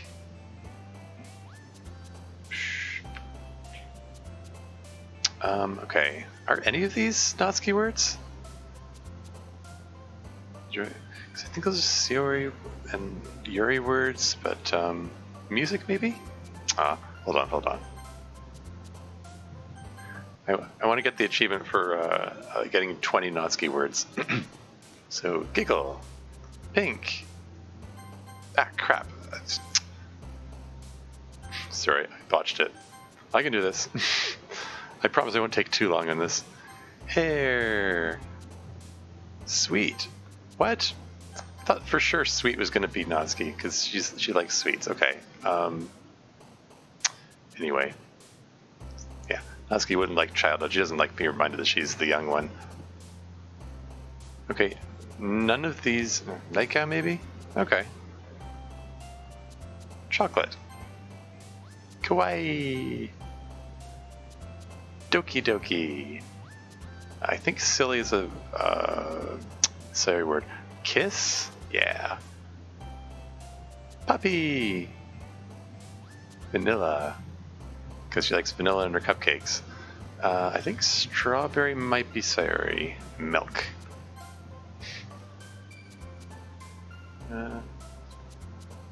Writing the perfect poem is hard, huh? Yeah, no kidding. I want to get those achievements. Shopping. Pout. Anime. Let's say shiny, maybe? Parfait. For the Parfait girls. Pink again. Bubbles, maybe? Twirl, boop. Boop. Cute. Again. Anger. Anger sounds like it probably wouldn't be her word because she doesn't like negative words, but that's the one exception because she gets angry all the time. Cheers, smile. I'm gonna mess this one up. Could be cheer, could be smile, could be games. I'm gonna go with games. Yeah. Nibble. Oh, I'm almost there. 19 out of 20. Kitty. Email. Did I get it? Achievement unlocked. Perfect Natsuki. Yay. Should probably save it just, just in case. Just in case I mess things up. But, I can skip this because this is all stuff we did before in the previous video, so there's no sense in reading it again. That's just Yuri giving her gift, and we're into the Natsuki scene. So it says, I spoke about the bacon between Brit MC's uncle and Natsuki. Obviously, it won't be completely like the bacon scene in the original game, since he's, well, an adult.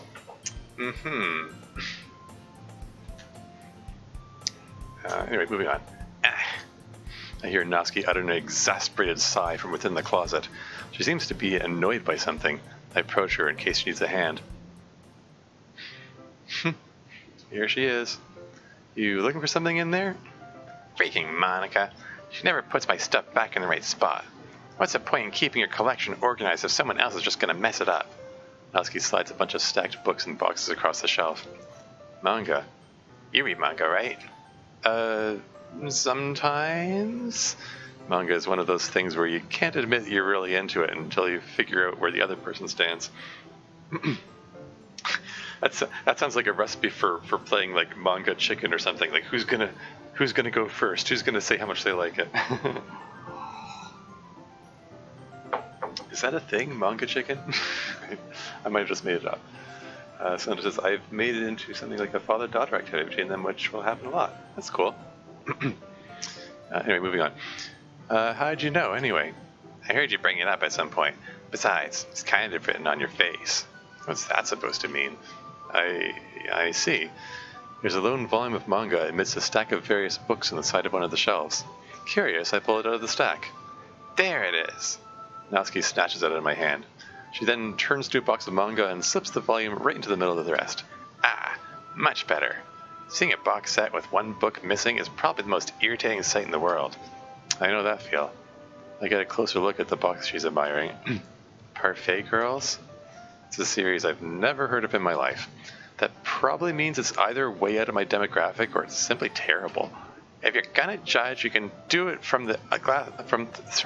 You can go do it through the glass on that door. She points to the classroom door. Hey, I wasn't judging anything. I didn't even say anything. It was a tone of your voice. But I'll tell you one thing, Toy Muse. Consider this a lesson straight from the Literature Club. Don't judge a book by its cover.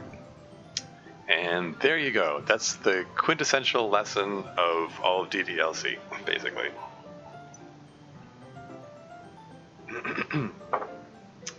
This is the recurring theme which runs through all of DDLC. Don't judge a book by its cover. It's basically like all of the characters, they're not what they seem. There's stuff going on with them that you don't know about. Particularly with Sari and her depression. Like she always seems, ditzy and happy-go-lucky or whatever. But it's like kind of with everything else too. Like, Natsuki, Yuri, Monica, they're also all kind of not what they seem. Yeah, foreshadowing. Yeah, no kidding. Anyway, moving on. In fact, Natsuki pulls out the first volume of Parfait Girls from the box. I'm going to show you exactly why. She shoves the book right into my hands. I stared at the cover. Features 4 girls in colorful attire striking animated feminine poses. It's exceedingly moe. Excuse me. And this is a bit of meta stuff here. Dan Salvato. I mean, DDLC itself is like has lots of pink in it, and the front cover is, you know, like the menu, and all the advertising shows, you know, cute girls in animated feminine poses. So this is a bit of meta commentary here. This is what Natsuki's about. But she opens up. Yeah, pretty much.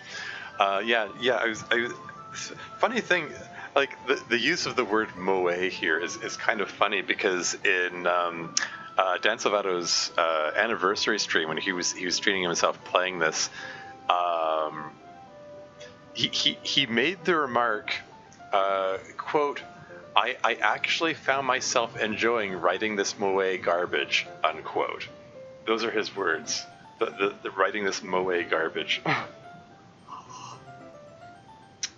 It's funny, like, even though he wrote this, even though he clearly is very familiar with all of the, like, the anime tropes and the dating simulator tropes, the Dan Salvato doesn't actually have a high opinion of it, which is pretty funny. I mean, which I guess feeds into his desire to subvert the whole genre.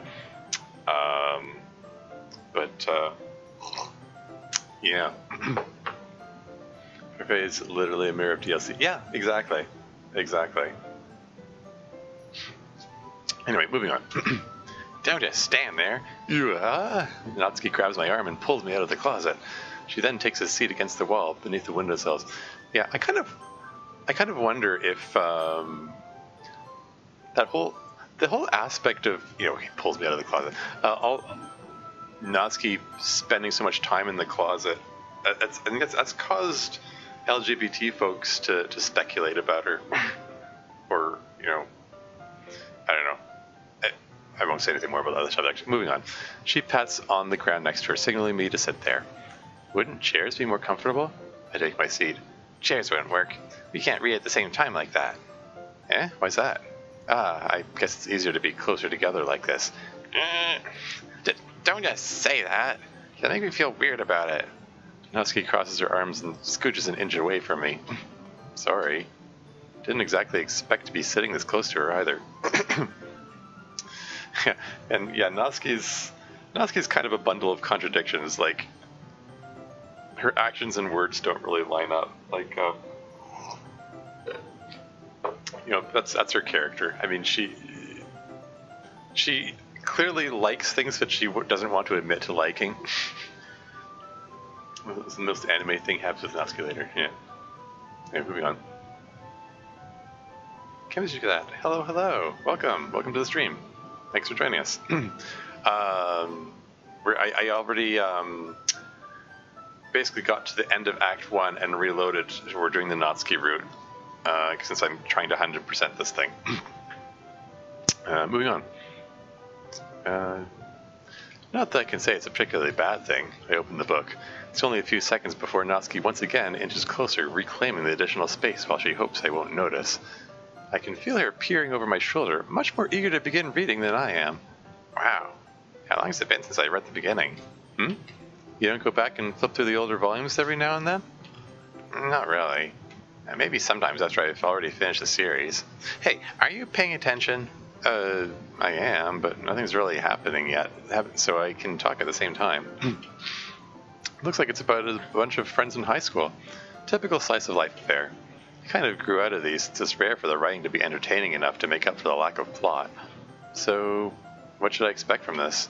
Is there going to be a plot? Well, obviously.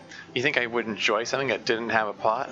I mean, well, I guess I know what you're saying. A lot of the beginning is about simple things. Like, there's a really funny chapter where they're obsessed with a guy at the ice cream shop, but that just helps you get to know the characters. And besides, it's still entertaining. But later on, there's all kinds of drama, like when they get into all their backstories, when some of the romance starts to happen. That's really what makes it so good. There's so many touching parts. That's so. It sounds like you really know what you're talking about. Maybe I underestimated you. Hey, wait. What's that supposed to mean? Natsuki gives me a little shove. I just meant that I haven't seen you at your full power. Good save. This chapter seems to like it's about baking. Oh yeah, instantly. This sort of feels like it's a bit of commentary on Dan's part about that sort of thing. He gave a speech about this one time, about what these different kinds of stories mean to different people. Oh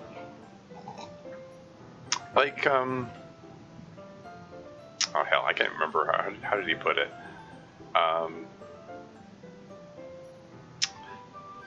I probably shouldn't. No, I'm not going to dwell on it. I'm just going to say that different people come to fiction for different reasons. Like having conflict is the main thing that draws people in, but some people like just having a slice of life sort of thing where not much happens. You just learn about people. You just have character establishing stuff. But anyway, moving on. This chapter seems like it's about baking. This is just a guess, but is there a lot of baking in this manga? Well, Natsuki pauses for a moment as if she doesn't want to admit something. Yeah, why does that matter? It doesn't, I was just curious. Since you enjoy baking too, right? That's just a coincidence. I just happened to get into baking around the same time I got this manga. Like, I would ever get into anything because it's in a manga. I feel bad for anyone that impressionable. Definitely not a coincidence. Further establishing Natsuki's insecurities, while also hinting at her backstory. Wait, I guess that explains Natsuki's interest in baking. Still, of all the hobbies to pick up from a manga, that's definitely one of the better ones. Not to mention that she's really good at it, so who am I to judge? Hey! Here's CG. How adorable.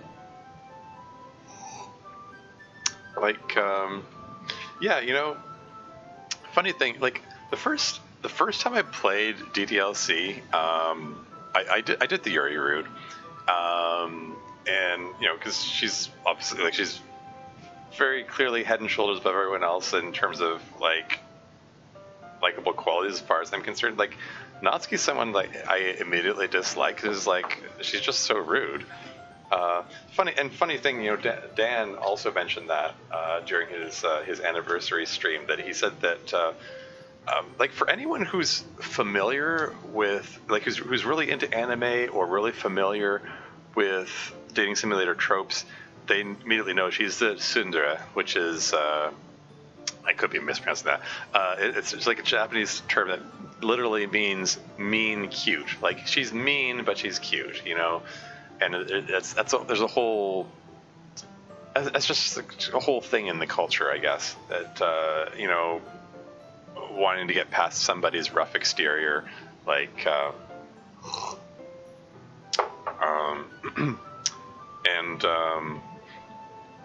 some people really like that character archetype. They like the tsundere. I guess I think I might have mentioned this before. Like the English equivalent of that, TV tropes equivalent, is called the jerk with the heart of gold. That's something from a phrase from the TV tropes page. But yeah, my first reaction to her was well, she's just rude. Why would I want to be with her? And that, why would anyone want to be with her? And then I got to the CG and it's oh, okay, that's why. Look at that face. That's adorable. Anyway, I think CG is a lot more adorable because of that fang thing she has going on. Yeah. First time I played, I tried for the Seri route, but messed up the first day and got Natsuki won and Seo won the other 2 days on a blind playthrough. Their words are super similar. Yeah, Seri, yeah. Seri's a hard one to try for, because she's the in-between one. Getting the Natsuki route, fairly easy. Getting the Yuri route, fairly easy, because they're Natsuki's all the way simple, cute words, and yours all the way, more complicated words. And Sari's in the middle. It can be hard to pick out which ones are hers. Excuse me. But anyway, moving right along. We read on for a few more minutes. I finished a couple chapters at this point. Are you sure this isn't boring for you? It's not. Even though you're just watching me read? Well, I'm fine with that. If you say so. I guess it's fun sharing something you like with someone else. I always get excited when I convince any of my friends to pick up a series I enjoy. You know what I mean? Yeah. These sorts of lines from MC. Again, I feel like it's a bit of self-insert commentary from Dan, because MC doesn't express himself much. He's very diplomatic. He's designed to be a literally blank self or audience insert character. So when he says things like this, I kind of feel like that's Dan's commentary. Anyway, moving on. You don't? That's not... Well, I wouldn't really know. What do you mean? Don't you share your manga with your friends?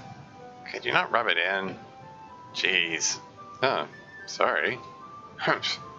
Like I could ever get my friends to read this. They just think manga's for kids. You can't even bring it up with them without them being all like, you still haven't grown out of that yet? Makes me want to punch them in the face. I know those kinds of people. Honestly, it takes a lot of effort to find friends who don't judge, much less friends who are also into it. I'm also kind of a loser, so I guess I gravitated toward the other losers over time. But it's probably harder for someone like you. Huh. Yeah, it's pretty accurate. Wait, which part? That's a good question, actually. The fact that he's the loser, or... What? Okay, anyway, moving on. I mean, I feel like I can't even keep it in my own room. I don't even know what my dad would do if he found this. At least it's safe here in the club room.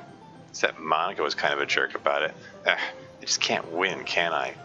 Well, it paid off in the end, didn't it? I mean, here I am, reading it. Well, it's not like it solves any of my problems. Maybe. But at least you're enjoying yourself, right? The blush. She's blushing. So? Jeez, that's enough. Are you going to keep reading or what? Yeah, flip the page. Yeah, this here, I mean, there are very few lines where Natsuki makes reference to her dad. Like, this is the only line here. I don't know what my dad would do if he found this. I think okay, there's one there. I think that the next reference is when they're at MC's home, and she says that about her, the time that she has to be home, and that's it. That's all the references she makes to her dad, pretty much. And somehow, like, these tiny references fed all kinds of theories about how abusive he is and so on, but there's a lot of wiggle room for interpreting what he's actually like. The fang is cute. Oh, it's coming. Anyway. And not suddenly, Natsuki starts laughing. There's the fang. I totally forgot that happens. Natsuki puts her finger on one of the panels. Minori is my favorite character. You always feel a little bad for her since she's so unlucky. Yeah, this is the only reference to one of the characters in Parfait Girls, and her name is Minori, and that kind of makes me wonder. Makes me wonder if Dan secretly ships Sayori with Monica, because I mean, you change that I to an O, and that it could be Mon-ori, maybe. I mean, Psionica is the ship name that caught on, but I kind of wonder about that. I played on that in my first mod, TLC, True Literature Club.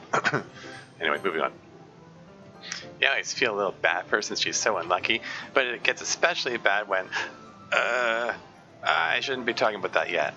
I just finished this chapter. Natsuki's voice sparkles with excitement. It's a stark contrast to her usual bossy tone, but if she's not used to sharing her favorite manga with her friends, I can understand why. Natsuki seems to be a girl that she ships the most. Yeah. Anyway, sorry. Moving on. It's hard to express in words the feeling you get when connecting with someone like that. And being able to provide that to Natsuki, for whom it's a rare experience, that makes me smile a little to myself. Okay, everyone. Wait, 3rd anniversary stream and the picnic art and that's spice? Yeah. Okay, moving on. Are you all ready with today's poems? Oh, come on. Could your timing be any worse? Sorry. I just need to make sure we have enough time. Though you do look pretty cozy over there. Natsuki suddenly notices how close she's gotten to me. She hastily slides herself a good 12 inches away from me. Alright, guess I'll stop here for now. I close the book and hand it towards Natsuki. You're just giving it back? Don't you want to know what happens? Yeah, but Monica just said, don't be dumb. Just take it home with you. Is that really alright? Mostly because I really didn't plan on using my spare time to read this. Well, of course. It would take forever to finish if you didn't take it home. Just finish that one before tomorrow so we can start the next one. And if it gets bent, I'll kill you.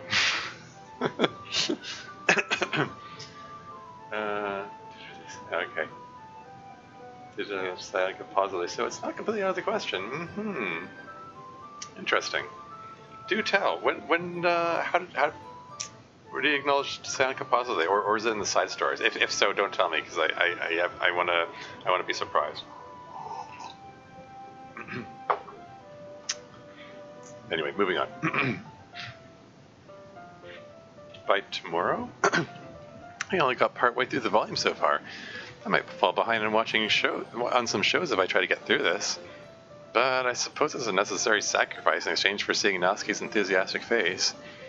Or am I more scared of what will happen if I don't finish it? Alright then, I stand up. I return to where I put my stuff and carefully slip the book into my bag. And by the way, do you remember the point I posed last night? Okay, the skip option just came back, so I'm going to start skipping again.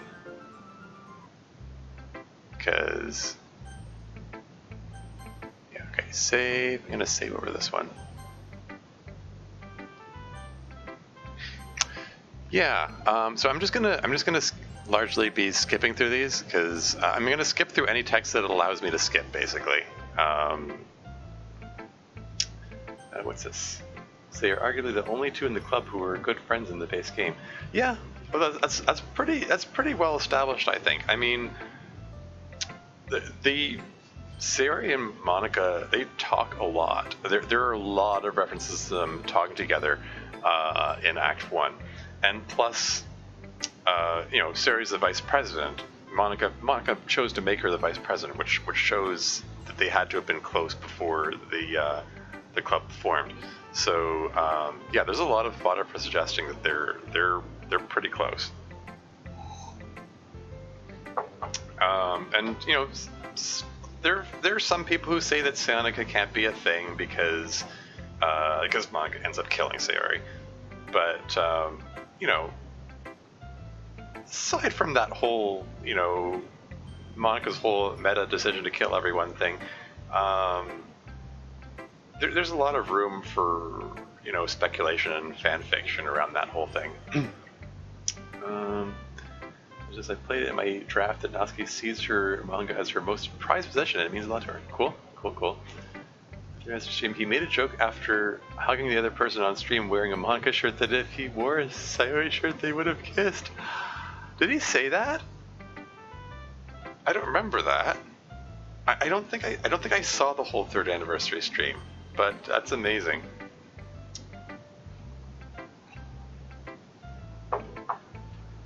So yeah, hey, that's support for that ship then. That's cool. Hey, that makes me feel even better about the story that I write. I made good progress on today, by the way. The whole that little Psionica mod that I was talking about writing the other day. Yeah, I've got too many balls in the air. I'm trying to work on too many things at once. But I do think I would like to make this Psionica mod. I think it could be fun. And I don't know, the ideas are sort of pouring, whereas like Storm 2, my Natsuri mod is it's kind of stalled at the moment. Like I've written a good chunk of it, but I'm not sure about the ending, and I'm kicking around so many ideas, like keep going back and forth, and yeah, I don't know. I need to figure things out with that. But the ideas are flowing for the Psionica one, so I might just work on that for a while. I still would like to write Storm 2, eventually. Catch in the sand. Come on, I can't wait to see it. Yeah, I might make a demo for it soon-ish. We'll see. It's even arguable Sari's death was an accident. Yeah. Why would a simple dating sim let a character kill himself, which sent Monica off the deep end, so to speak? Yeah. It's pretty strongly implied that Monica didn't actually intend to kill Sari, but after it happened, she just ran with it. Wait, are links allowed to be posted in chat? I can post the link to the Twitch clip really quick. Yeah, go for it, please. I think they're allowed. I mean, I didn't change any of the settings on chat, so it's whatever the defaults are. So yeah, post and see what happens. Anyway, let's move on with this.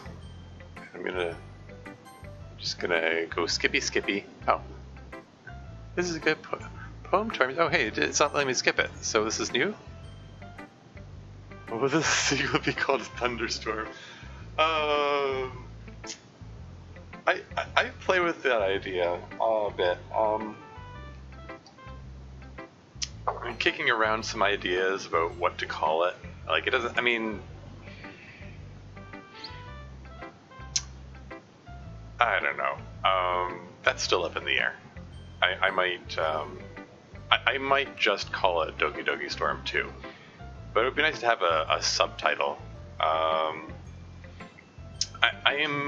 I've played with the idea, I mean, there is going to be some drama and tragedy along the way, and there's going to be some dark parts. I was considering calling it the Fall of Natsuri, but that just sounds silly there. The more I think about it, and plus I was initially going to give it a downer ending, and then maybe make a Storm 3, which has an upper, like a happier ending, and then Storm 2 would sort of be the Empire Strikes Back of the trilogy. It's the one that ends on a sad note. But the more I went on with it, the more I thought that, you know what, maybe it's better to make what I wrote for Storm 2, make that Act 1, and the stuff that because I did already start writing Storm 3. I'm getting way ahead of myself. And make the stuff that I wrote for Storm 3 Act 2 of Storm 2. And then I can give it a happy ending there. These are my ideas. So then, again, I guess Fall of Natsuri doesn't work anymore. It is legendary. Yeah, the other idea I was kicking around was to call the subtitle, make it Who's Monica? Because Monica's going to be kind of heavily featured in it. I wanted to do some exploration of her character. In addition to exploring the relationship between Yuri and Natsuki and them figuring things out and figuring themselves out and figuring each other out. Monica's going to make a return, and I'm just playing with some themes around that. But I don't know. Everything's up in the air. I I might not go with that. Want to know my name for the draft? Fallen for you. Oh, neat. Okay. That's cool. That's cool. Got a lot planned there. Yeah, I mean, I've written out a good chunk of the mod. I just, yeah, it's just kind of stalled. There are some in-between bits that I'm uncertain about, and the ending I'm also very much uncertain about. I mean, it's a work in progress, and it's going to need a lot of editing too. Yeah, these things take a while. I mean, Storm took 2.5 years to make. I mean, hopefully this doesn't take 2.5 years, but it'll get done when it gets done. You know, call it a labor of love, I guess. Anyway, moving on. It's a good poem. Are you sure it's your first time? It's not letting me skip, so of course it's not that good. I mean, I'm the kind of guy who would be writing poems in his spare time. Hey, I guess you're right. That's why it impressed me. Oh, right, of course, because this is yeah, this is different dialogue here because this isn't because Sari doesn't love the poem this time. She just likes it. That's why it impressed me. Well, to be honest, I was afraid that you wouldn't do it seriously, or that you wouldn't write one at all. I'm really happy that you just wrote one. Now the skip option just came back, because that initial bit was she likes the poem instead of loves it. The rest of it should be skippable, I think.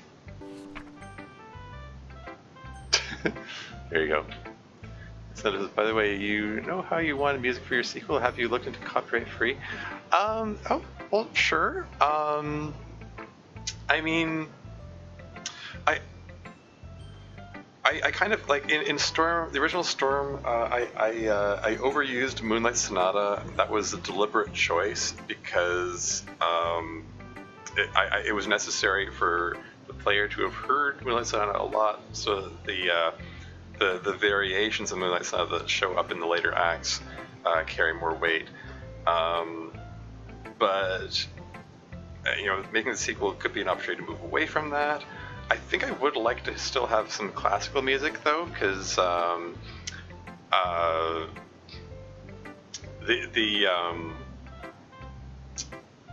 am I trying to say? Yeah, because it fits Yuri. Like, she's the elegant one, the sophisticated one. So I wanted classical music for her. Although since there's Natsuki in the mix, because she's the the cute, kind of, kiddish one.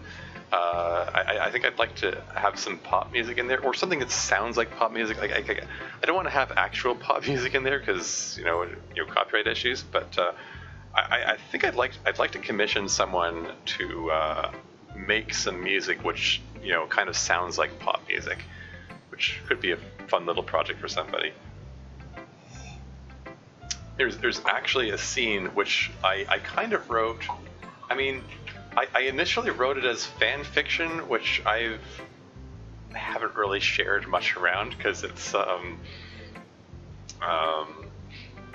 sorry, hold on. I can recommend some of you. Mayu, he makes good music, and Kevin MacLeod is copyright free, covers the copy music. Okay, yeah, cool. I'll keep that in mind. Mayu, M-Y-U-U. All right. Anyway, what was I saying? Yeah, there's a scene. I wrote. I haven't shared it publicly because it's this really steamy Natsuri scene, and I mean, it's not pornographic, but it's it's the kind of thing that makes me blush, and I'm like, I don't know if I don't want to share it with I don't want to be the adult sharing smutty things with kids, that's just creepy. But I think I might adapt that scene into the mod, and in that scene, Natsuki kind of does a striptease for Yuri while dancing to music, like pop music that she's playing from her phone. She's she's kind of doing a sort of seductive dance for Yuri. And I've planned out how I'm gonna code that scene, and it's gonna be super cute.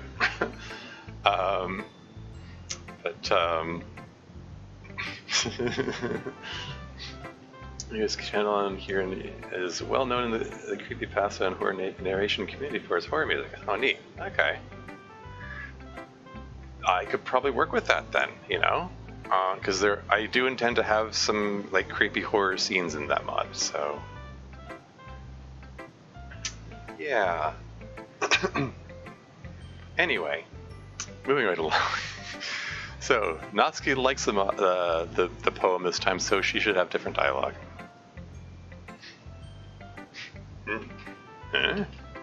Okay, well, let's start with the things I don't like. First of all, Natsuki rereads my poem. Never mind. I don't feel like giving you my opinion.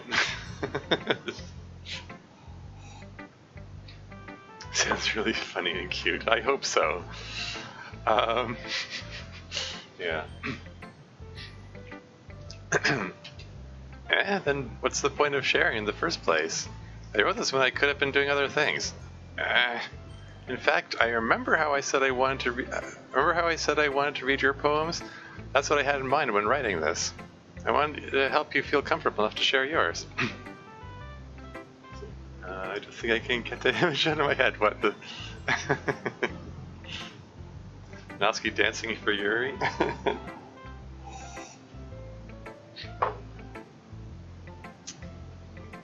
Well, I mean, you'll see eventually, maybe when I make it finally. Anyway, I want to help you feel comfortable enough to share yours, like Monica said. Well, I would be more comfortable sharing my poem if yours was really bad. You're supposed to show me some dumb poem and make me go, ha, well, it's not that great, but let me show you what real literature looks like. And you went and ruined it. I hope you're happy. So, in other words, you're saying you liked it? Natsuki's retort gets caught in her throat. You don't understand anything, do you? I already told you that. You don't have to go announcing it to the world like you're self-important. Pretty sure you never actually said that. I said that mostly to myself. Natsuki must really hate me or something. Yeah, and here's more of Natsuki's disconnect in there's some things she just doesn't like saying out loud. Like she can't admit that she can't just admit that she likes the poem. And I think that plays into the whole thing about her insecurities about herself. But anyway, moving on. Can't figure out if it's a win or a loss that she liked my poem. In any case, you still need to show me yours, right? Yeah, fine, I guess. Only because Monica will make me if I don't. And it's Eagles Can Fly again. I already, because it's just in nature, yeah. So I already read this before, so yeah, I told you weren't gonna like it. This is skippable, so I'm gonna skip it. And we're on to Yuri. She's gonna hate it. So I'm gonna skip again. And Monica should be all the same, except she's gonna say, "Oh, Natsuki would like this." I like it, Tormuse. Really? It's a lot cuter than I expected. Oh, jeez. Oh, no. It kind of makes me something that Natsuki would write. And she's a good writer, too. Yeah. It's, more of Monica being the, being the tutorial. Anyway. So take that as a compliment. If you say so. Yep.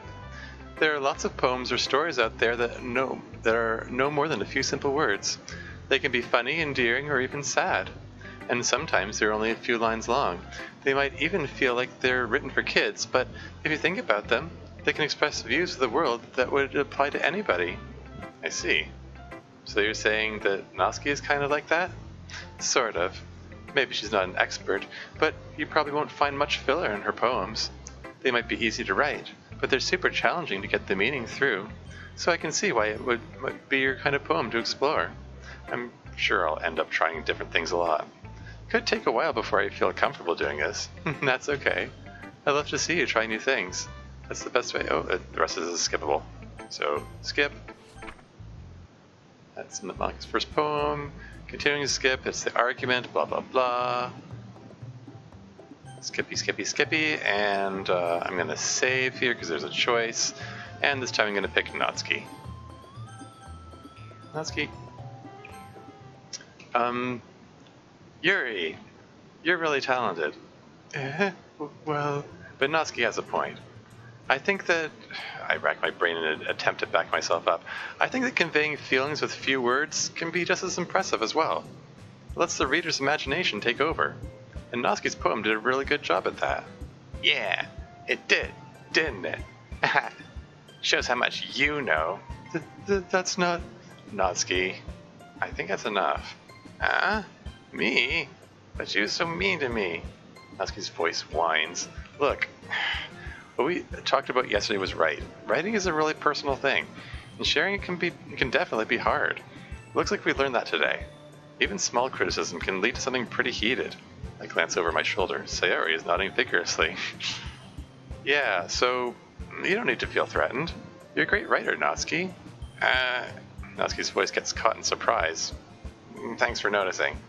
She finally mutters that barely audible. Yuri? Yuri looks at me dejectedly. With a face like that, I can't help but feel bad for her as well. I'm sure that Natsuki didn't mean everything she said, so you don't need to feel threatened either. Well, if you say so.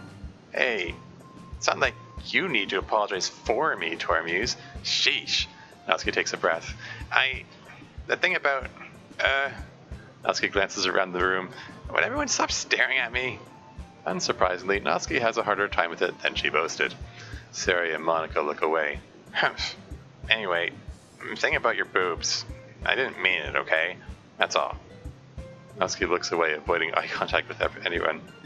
Yeah, you're naturally beautiful, Yuri. Sayori. I'll go make some tea. I'm just trying to help. I'm sure she appreciates it, Sayori. I pat Sayori on the shoulder. Well, now that we're past that, everyone's read each other's poems, right? I hope that it was worthwhile for everyone. Especially you, Tormuse. And to be honest, it's a nice change of pace from the lazing around we got a little too used to. So my joining the club was responsible for ruining the atmosphere. No, not at all, not at all. There's still time before we go home, so we'll all relax for a bit. Of course, besides chatting, we do literature-related things in the club room, so maybe you can take the chance to pick up a book or do some writing. After all, that's what the club is for. I disagree, Monica. Before we're going, I was going to comment on the... Even though I picked the Natsuki option, like, MC is still being diplomatic, and he compliments Yuri as well. So, like, he kind of, no matter who you choose, there's a bit of diplomatic, MC being diplomatic in there. Anyway, moving on. I disagree, Monica. About what? That's not the most important thing about the literature club. The most important thing is having fun. Of course. Well, I guess that's why you're the vice president, Sayori. In the end, though, Monica's right. Being in the literature club probably means I can't spend all my time doing nothing. But in the end, I guess it's been worth it so far. Okay, everyone. It's just about time for us to leave. It's not skippable. How did you all feel about sharing poems? It was a lot of fun. Well, I'd say it was worth it. It was alright. Well, mostly. Tormuse, how about you? Yeah, I'd say the same. It was a neat thing to talk about with everyone. Awesome. In that case, we'll do the same thing tomorrow. And maybe you'll learn something from your friends, too. So your poems will turn out even better. I think to myself, I did learn a little more about the kinds of poems everyone likes. Then this looks like a retread here. Please forget, I'll send you the link to this channel in Discord. Okay. Yeah, well, didn't,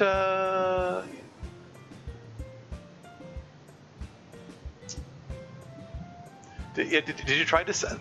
Sorry, excuse me. Did you try to send the link to the clip of Dan saying a thing about Psionica? Because no link has appeared here. I just scrolled up in the chat and there's nothing there. So I don't know. Did YouTube eat the comment? I mean, if so, yeah, just DM it to me, whatever. That should be fine. Anyway. Best trust what I want to trust, not to myself. Newfound determination. Tormuse, ready to walk home? Sure, let's go. Hey, Sherry beams at me. This is the same. This is the same as before. For some reason, it's unskippable. Sorry, what happened earlier? What do you mean? You know, happened up and no. You don't hate them, do you? No, I don't hate them. Just want an opinion. Yeah, this is the same thing. I don't know why it's not letting me skip this.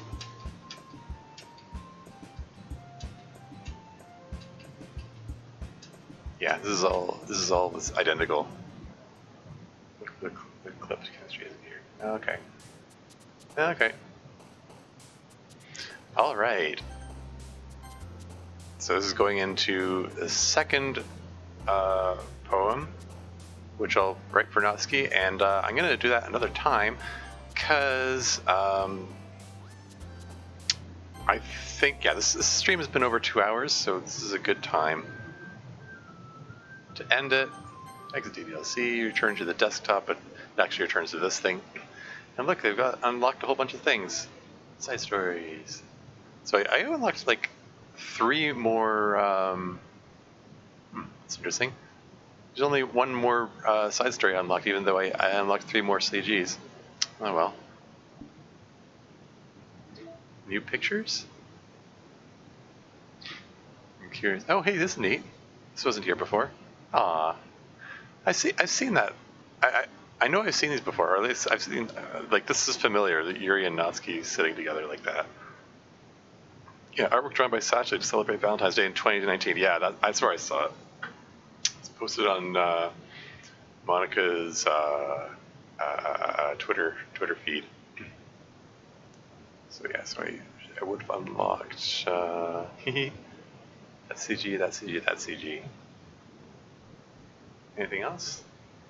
The bedroom background, Sarah's bedroom background, and the closet background, yeah. Oh, this is new. What's this? Concept sketch of the complete cast, drawn by Kakifumi. Huh. So a concept sketch. So again, this is early stuff. I guess before Satchel came on board. And the ribbons are thicker, I notice. Sari's bow is a lot less pronounced, so is Monica's bow. Interesting. There's another composer does move to some emotional ones they're known for. Cool. Yeah, I also notice, interestingly, Monica's taller than Yuri in this picture, or maybe she's just standing further back. But yeah, the heights seem to be different. And a concept sketch of Natsuki before being outline colored in. Anything else new? No? Okay. Storage for Natsuki's manga collection. Protagonist's bedroom. See everything. Complete with some amusing stuffed animals from her childhood. Huh. Cool. I'm just curious if the comments say anything new. Reply only to Sarah's confession. Yeah. Cool. And there's a little notification next to music, but yeah, again, it's the same list of songs. Nothing new is unlocked. So I don't know why the music one keeps being highlighted. It's because I didn't actually listen to any of them. Anyway, yeah, that's enough for today. Yeah, now that I've run through Act 1 once, like the rest of this, I should be able to breeze through pretty quickly. I might even get into Act 2 in the next stream. Yeah, and then from there, I think things things should move along quickly, and then I'll be able to just knock all the other things down and unlock all the rest of the content, and then we can get to checking out these side stories that I'm really curious about. But I'm, call it an exercise in delayed gratification. I'm putting off. I'm putting off watching them until or playing through them until what am I saying here? Yeah, until after I've gone through everything else. So, and unlock all of them. Oh look, 3:08 a.m. It's advertising how ridiculous my sleep schedule's gone. Oops. Anyway, that's enough out of me for today. So I'm just gonna say until next time.